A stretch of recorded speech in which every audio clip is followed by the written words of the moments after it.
नमस्कार, मी हिराताई भीमराव हटवादे, मुक्काम बरटकिनी, तालुका साकोली, जिल्हा भंडारा.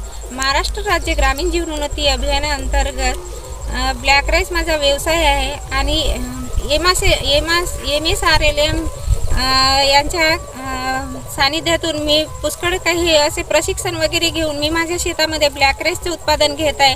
आणि हे व्यवसाय करताना मला खूप काही अडचणी आल्या. मी कुठे निगेटिव्ह पण झाली, कुठे पॉझिटिव्ह पण झाली.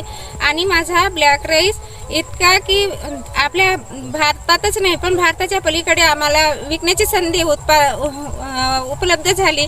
आणि खूप आभारी आहे की मला SBI फाउंडेशन मार्फत मला 9 लाखाचा निधी प्राप्त झाला. आणि त्या निधीतून मी दाल मिल मशीन, एक राईस मिल अशा 2 मशीना घेऊन शेडचं बांधकाम केलं. आणि मी ते साध्य करून की माझा व्यवसाय असा सामोर जाईल आणि मी यशस्वी उद्योजिका म्हणून आपल्या भारतात किंवा भारताच्या बाहेर पलीकडे जसं काही माझ्याकडे केनिया देशातून आलेल्या सेमिस मॅडम यांच्या माध्यमातून मी माझा माल विदेशात पण पाठवायला त्यांना म्हणजे होकार दिला की ती यशस्वी करत आहे. आणि ब्लॅक राईसचे उत्पादन फार कमी होत आहे. आणि हे याचे फायदे असे आहेत की ब्लॅक राईस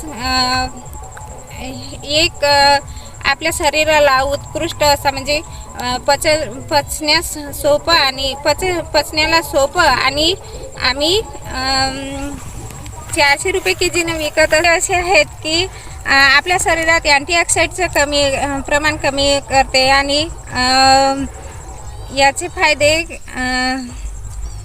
कॅन्सरसाठी, ब्लडसाठी आणि खूप असं लवचिक असं आहे. आणि आम्ही आमच्या शरीराला उपजेल असंच उत्पादन घेत आहे की ते आमचा कृषीप्रधान देश असल्यामुळे आम्ही धानाची शेती करतो, भाताची शेती करत असल्यामुळे आम्हाला खूप काही याच्यातून शिकायला मिळालं. आणि आम्ही प्रशिक्षणाद्वारे याला काय काय वापरावं लागणार आहे, हे कसं साध्य होईल की ते दशपर्णी, निमास्त्र, ब्रह्मास्त्र अशा ॲक्टिव्हिटीज करून, पांढरे पिवळे प्लेट्स करून आम्ही हे सर्व काही उत्पादन घेत आहोत.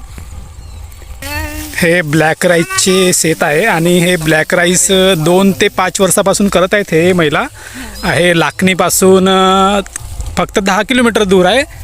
म्हणजे हे आपल्या विदर्भामधले ब्लॅक राईस करणारी हे व्यक्ती आणि हे महिला बहुत धाडस करून करत आहेत. हे बहुत मोठी गोष्ट आहे आपल्या विदर्भातील लोकांसाठी आणि सगळ्या महाराष्ट्राच्या लोकांसाठी.